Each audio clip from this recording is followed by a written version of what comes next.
Assalamualaikum warahmatullahi wabarakatuh. Al-Fatihah. Bismillahirrahmanirrahim. Alhamdulillahirabbil alamin arrahmanir rahim maliki yaumiddin. Iyyaka na'budu wa iyyaka nasta'in. Ihdinas siratal mustaqim. Siratal ladzina an'amta 'alaihim ghairil maghdubi 'alaihim waladdallin. Amin. Alhamdulillahirabbil alamin. Tsumma shalatu wassalamu ala asyrafil anbiya wal mursalin wa ala alihi wa ashabihi wa man tabi'ahum bi ihsanin ila yaumiddin. Amma ba'du. Alhamdulillah Allah memudahkan kita untuk menjaga salat jamaah. Alhamdulillah kita sudah melaksanakan salat berjamaah subuh, salat yang diapresiasi oleh dua gelombang malaikat penjaga malam, malaikat penjaga siang.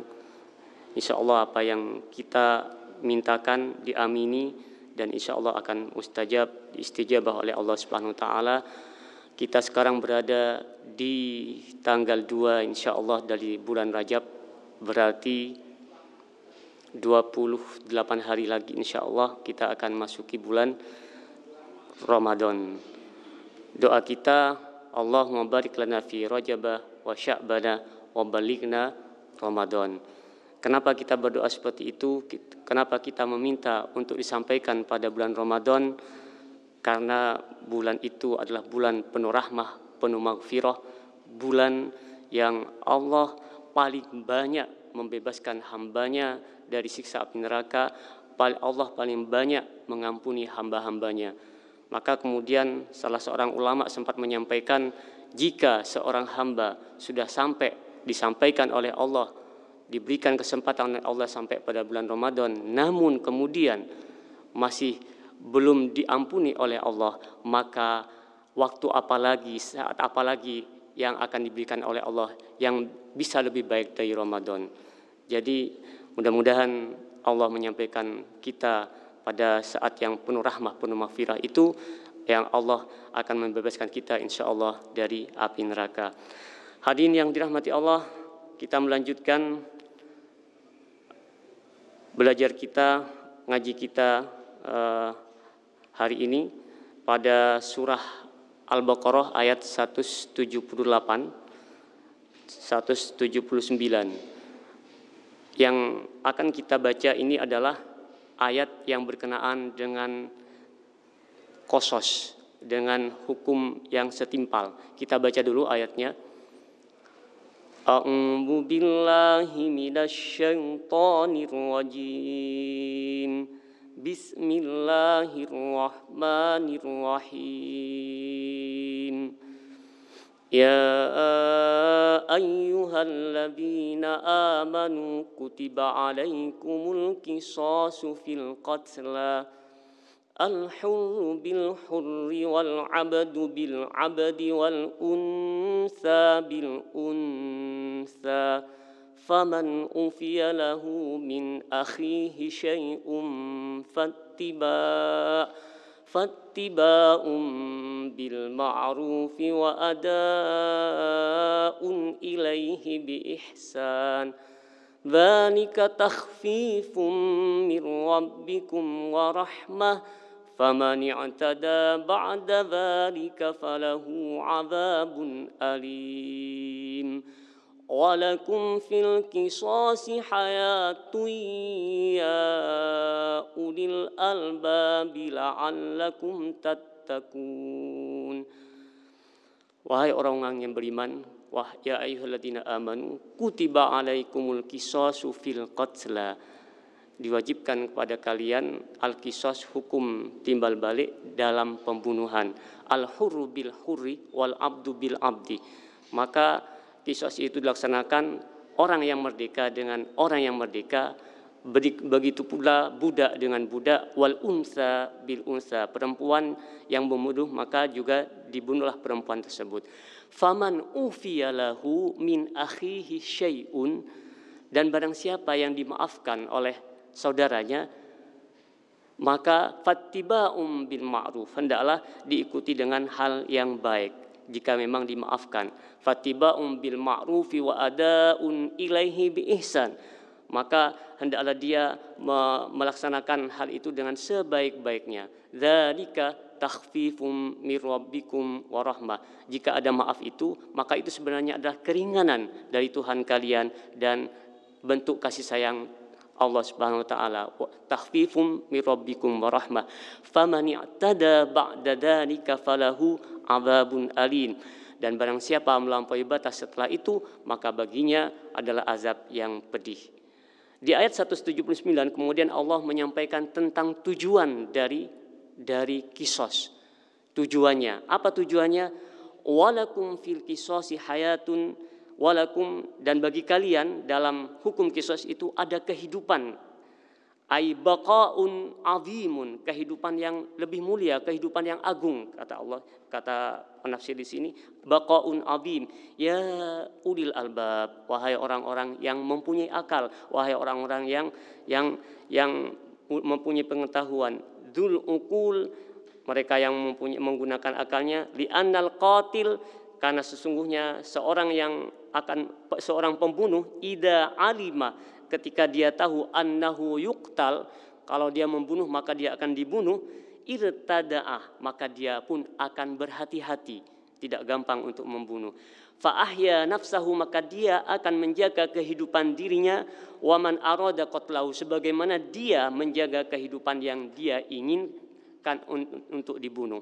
Dia pasti akan menjaga kehidupannya sendiri sebagaimana dia menjaga kehidupan orang lain jika qisas diterapkan. Fasyuri'a, maka hukum qisas itu ditetapkan karena ini alasannya. La'allakum tattaqun, mudah-mudahan kalian termasuk orang-orang yang bertakwa. Hadirin yang dirahmati Allah,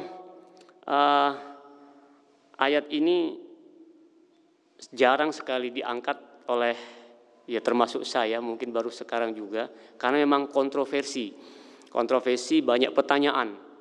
Tidak cukup dengan satu pertemuan, tapi kita akan mencoba untuk mencari hikmahnya saja, karena kalau didebatkan tidak akan pernah selesai.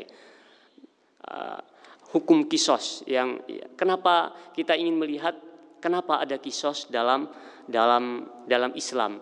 Kita harus melihat juga secara sejarah, secara historis, bahwa ayat ini turun ketika masa itu yang kuat bisa mengalahkan yang lemah semena-mena. Jadi hukum rimba masih berlaku. Maka ketika ada hukum kisos yang harus dibalas, kalau seseorang membunuh maka harus juga dibunuh. Maka ketika ada hukum seperti itu, keadaan kemudian bisa terkendali, keadaan kemudian bisa bagus, yang tertindas tidak kemudian tidak menerima hal-hal yang menyakitkan mereka. Jadi kemudian sama hukumnya dalam hukum. Itu awalnya. Kemudian bagaimana kita sekarang dilihat, kemudian kita melihat ayat ini apa?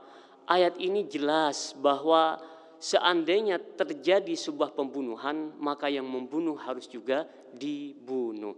Tentu ayat ini tidak berdiri sendiri, masih ada ayat lain. Misalnya kalau salah, artinya enggak sengaja, bagaimana? Ada hukum lainnya. Ayat 92 surah An-Nisa, panjang ayatnya, tentang seseorang muslim yang kemudian tanpa sengaja membunuh saudaranya, maka kemudian dia bisa dikisos kalau keluarganya menghendaki itu, keluarga yang korban menghendaki untuk penegakan hukum kisos. Tapi kalau kemudian keluarga si korban kemudian memaafkan, maka tidak perlu kisos, cukup membayar diyah, tebusan. Di ayat 92 surah An-Nisa, surah An-Nisa itu adalah surah keempat dalam Al-Quran. Seperti itu, faman ufiya lahu min ahi syai'un, barang siapa yang dimaafkan oleh saudaranya. Nah, di sini disebutkan saudara. Kata-kata faman ufiya lahu min akhihi syai'un, kalau seseorang yang sudah melakukan pembunuhan tapi kemudian dimaafkan oleh yang dari keluarga terbunuh, maka harus fattiba'um bil ma'ruf, hendaklah diikuti dengan hal yang baik. Wa adaun ilaihi bi ihsan. Apa perlu ditegakkan qisas kemudian? Tidak perlu, tapi kemudian ada dia, ada pembayaran dia. Pendapat Imam Syafi'i juga ada dua pendapat. Dalam Imam Syafi'i juga ada dua pendapat. Nah, ini perlu digarisbawahi, hadirin yang dirahmati Allah. Seluruh hukum yang berkenaan dengan sosial itu biasanya kemudian mutasyabih. Mutasyabih itu maksudnya apa? Tidak langsung bisa ditetapkan, tapi melihat situasi dan kondisi, melihat kenapa dan apa sebabnya. Itu hukum dalam berkenaan dengan sosial, muamalah sosial. Contoh kasus, ketika Allah menyampaikan as-sariqu was-sariqatu faqta'u aydiyahuma jazaa'an bima kasaba nakalam minallah. Apabila seorang telah pencuri laki-laki, as-sariqu was-sariqatu, pencuri perempuan, faqta'u aydiyahuma, maka potonglah kedua tangan mereka, jazaa'an bima kasaba nakalam minallah. Nah, orang akan melihat secara arti letterlek, ada pencuri laki-laki, pencuri perempuan, potong tangannya. Nah, kita harus melihat secara arti umumnya seperti itu, tapi arti secara kebahasaan lainnya dalam bahasa Arab itu masih banyak. Selain potong tangan, ada aidun misalnya. Yadun itu bisa berarti adalah tangan, tapi yadun itu juga bisa berarti adalah usaha. Fakto'u, koto'ah itu artinya memotong, tapi koto'ah juga berarti bisa menghalangi. Qati'ut thoriq itu dalam bahasa Arab berarti adalah perampok. Koto'ah berarti selain dipotong, dihalangi. Maka kalau secara kebahasaan pun ayat yang tadi itu bisa berarti pencuri laki-laki, pencuri perempuan, cegahlah usaha keduanya. Bagaimana mencegah usaha keduanya? Ya, kalau dia kelaparan harus dikasih makan. Dia nggak punya kerja, maka pemerintah, orang yang terdekat di situ, yang bertanggung jawab di situ, siapapun yang bertanggung jawab, punya kewajiban memberikan dia jalan untuk mendapatkan pekerjaan hingga mempunyai penghasilan. Ayat ini pun pernah dibatalkan oleh siapa? Oleh Amirul Mukminin Umar ibnul Khattab. Dalam masa pemerintahan beliau tidak ditegakkan hukum potong tangan. Kenapa? Karena paceklik. Kenapa? Karena si miskin mencuri karena kelaparan. Maka kemudian kata Umar, aku yang paling bertanggung jawab. Sempat tidak dilaksanakan. Nah, kita melihat bahwa hukum sosial, nah ini berkenaan dengan hukum sosial, itu sangat lentur sekali dalam Islam. Tapi yang harus kita ingat bahwa pensyariatan qasas itu adalah kisos ini, pensyariatannya adalah untuk melindungi kehidupan itu sendiri. Jadi maka ayat 179 sejak awal mengatakan walakum fil qisasi hayatun. Dalam kisos itu ada kehidupan. Suatu ketika peristiwa perang Uhud yang Sayyidina Hamzah pamanda dari baginda Rasulullah tewas mengenaskan setelah ditombak, kemudian dibelah perutnya, dikunyah hatinya, kemudian dimuntahkan lagi oleh Hindun. Yang menombak adalah Wahsy dari budaknya Hindun. Ketika baginda Nabi menemukan jenazah beliau seperti itu mengenaskan, sempat bersumpah beliau, aku akan balas lebih dari apa yang telah dilakukan terhadap paman Hamzah ibn Abi Muthalib. Kemudian turun ayat Allah yang diabadikan dalam surah ke-16, surah An-Nahl ayat 126. Wa in aqabtum fa'aqibu bimithli ma uqibtum wa la in sabartum lahuwa khairul lis-sabirin. Wa in aqabtum, jika kamu harus membalas, maka balas semisalnya saja. Tidak boleh berlebih. Seorang muslim ketika disakiti dan harus membalas, maka kalau dia harus membalas, balas yang persis semisal. Bimithli itu persis. Wa in sabartum, jika kalian sabar, lahuwa khairul lisabirin. Jika kalian bersabar maka itu terbaik bagi orang-orang yang sabar. Wa ma sabruka illa billah, dan memang kesabaranmu itu tidak akan bisa engkau sabar kecuali dari Allah. Jadi dari ayat itu kemudian kalau memang harus membalas, balas yang semisal. Banyak ayat dalam Al-Quran yang lebih memberikan kita anjuran untuk memberi maaf kepada yang telah menyakiti kita.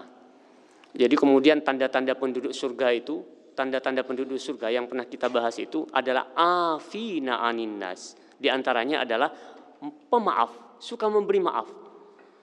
Ayat 133, 134 dalam surah Al-Imran, surah ketiga yang sering kita baca, di antara tanda-tanda penduduk surga mereka itu menahan marah, juga kemudian pemaaf terhadap manusia. Kalau minta maaf wajib karena kita salah, tapi memaafkan itu tentunya lebih berat. Kenapa? Karena berhak untuk membalas. Tapi kalau bisa memaafkan itu lebih baik.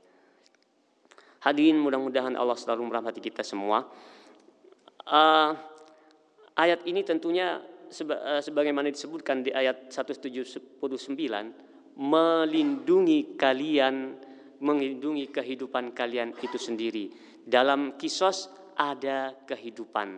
Kalau dalam tafsir ini disampaikan karena seorang yang akan membunuh pasti berpikir 1000 kali untuk melakukan, karena ketika dia membunuh pada hakikatnya dia membunuh dirinya sendiri.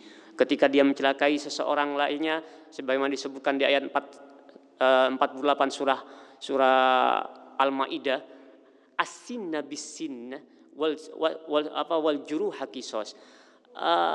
Pembalasan itu tangan dengan tangan, ya kemudian disebutkan di situ gigi ya dengan gigi, luka juga dengan luka, harus sama itu.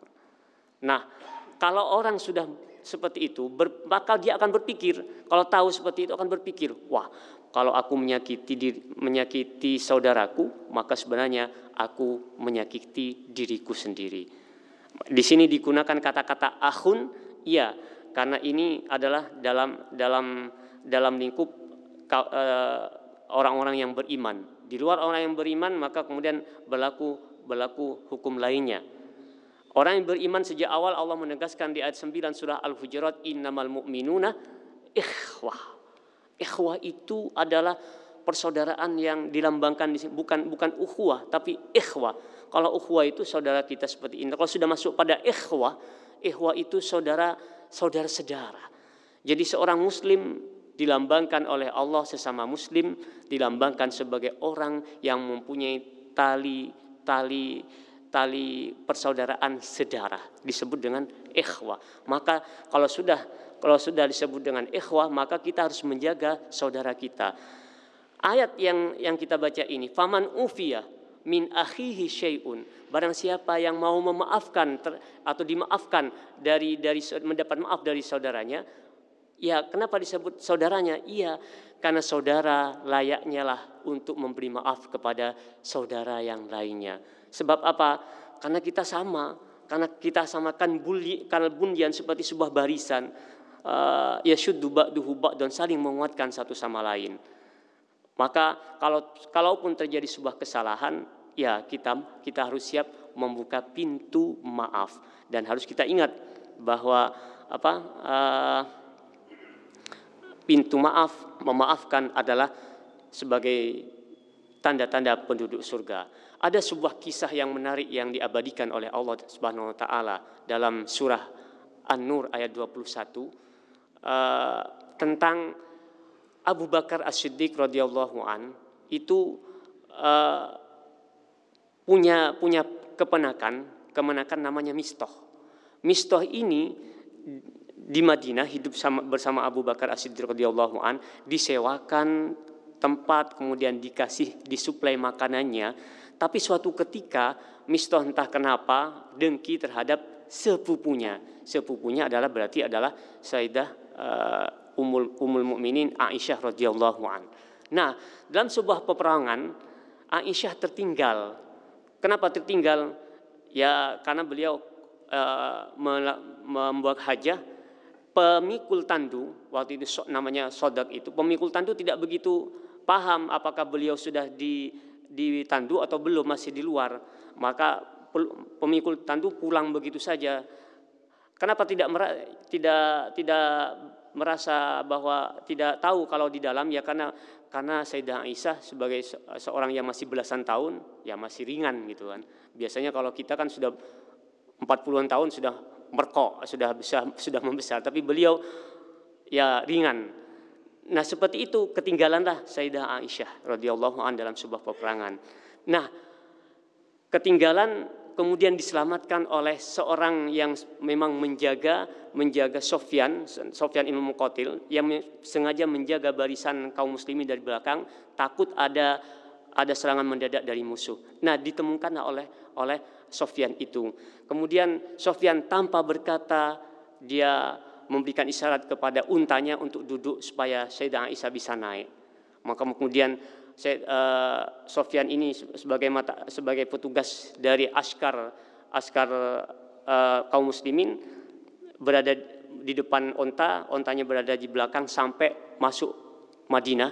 Kemudian apa yang dilakukan oleh Mistah sepupunya, dikabarkan oleh dia bahwa Sayyidah Aisyah telah berbuat sesuatu yang dilarang, berbuat serong. Yang selain Mistah dibantu juga oleh Abdullah bin Salul, seorang munafik memang. Nah, kejadian ini sempat menjadikan baginda Rasulullah berpisah, menjauhi istrinya selama sebulan, sampai turun ayat yang mensucikan beliau, mensucikan Sayyidah Aisyah, dan menerangkan bahwa yang disebarkan itu hanya hadisul ifki saja, adalah peristiwa kebohongan saja gitu kan. Maka karena tahu seperti itu, apa kata Abu Bakar kepada keponakannya itu? Wallahi, aku tidak akan membantumu lagi. Apa kemudian turun ayat yang bisa kita baca pada ayat 21 dari surah An-Nur? Wala ya'tali ulul amri minkum. Jangan sampai bersumpah orang yang mempunyai keluasan di antara kalian untuk tidak memberi kepada kaum miskin. Berilah maaf. Ala tuhibbuna ayyaghfirallahu lakum. Tidakkah kalian suka memberi maaf? Wallahu ghafurur rahim. Maka kalau kalian memberi maaf, Allah pun akan memaafkan, dan Allah maha memberi maaf dan maha kasih. Turun ayat itu untuk apa? Supaya Abu Bakar tidak melaksanakan sumpahnya. Coba kita bayangkan, seseorang yang membantu kemenakannya, dibantu tempatnya, dibantu kebutuhan seharinya, kemudian masih berbuat tidak nyaman, memfitnah, ketahuan juga. Wajar kan kalau seorang ayah ya kemudian bersumpah untuk tidak memberikan lagi. Tapi Islam tidak menghendaki itu. Islam menghendaki yang lain. Islam menghendaki berilah maaf. Tidakkah suka kalau Allah mengampuni kalian semua? Tentu kita mengharapkan ampunan Allah. Itu Islam. Itu ajaran yang diberikan kepada kita, diajarkan kepada kita. Mudah-mudahan hukum yang ini yang saya sejak awal sebut masih kontroversi. Kenapa kontroversi? Iya, karena ada di antara kita, di antara ahli-ahli kita ini, ya terutama bekas jajahan negara-negara, kita dijajah lumayan lama oleh bangsa-bangsa lain, maka bekas-bekas itu masih ada dalam hukum-hukum kita, masih berbekas. Tapi kita harus yakin, meskipun mereka tetap berdebat bahwa hukum-hukum yang seperti ini tidak baik, tapi kita harus yakin bahwa hukum yang dianjurkan oleh Al-Quran adalah hukum yang terbaik. Kalaulah kemudian kita bisa belum melaksanakan, ya berarti kita harus yakin juga bahwa karena beberapa hal Allah dengan kasih-Nya belum memberikan kesempatan kita untuk melaksanakan hukum ini. Tapi kita harus tahu bahwa apa yang telah diberikan oleh Allah, disyariatkan kepada kita, maka itulah yang terbaik, karena Allah lah, dialah yang sebenarnya yang paling berhak untuk menentukan hukum-hukum tersebut dan paling tahu apa yang dibutuhkan oleh kita sebagai makhluknya. Mudah-mudahan kita dimudahkan oleh Allah untuk selalu mengikuti apapun yang disyariatkan kepada kita. Mudah-mudahan dengan itu maka kita akan punya keyakinan bahwa semua yang dari Allah adalah benar. Mudah-mudahan Allah memudahkan kita untuk selalu mengikuti yang benar hingga pada saatnya nanti kita selalu mengikuti kebenaran. Tentu nanti ketika kita nanti pada saatnya di kampung akhirat dikumpulkan dengan orang-orang yang benar, dikumpulkan dengan para kekasihnya, para wali Allah, para nabi, dikumpulkan dengan baginda Rasulullah SAW, diberikan kesempatan pada saatnya nanti untuk bermuajahah dengan Allah Subhanahu wa taala. Wallahu a'lam bishawab. Wassalamualaikum warahmatullahi wabarakatuh.